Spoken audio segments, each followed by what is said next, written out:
اور تمہاری خیر خواہی کی، مگر تم ایسے ہو کہ خیر خواہوں کو دوست ہی نہیں رکھتے۔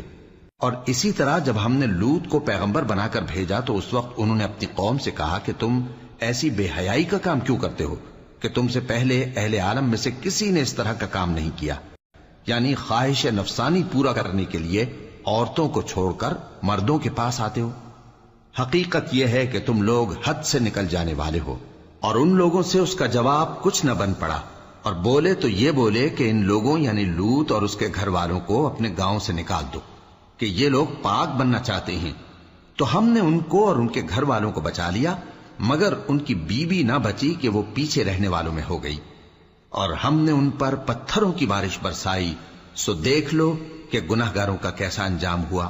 اور مدین کی طرف ان کے بھائی شعیب کو بھیجا تو انہوں نے کہا، اے قوم، اللہ ہی کی عبادت کرو، اس کے سوا تمہارا کوئی معبود نہیں۔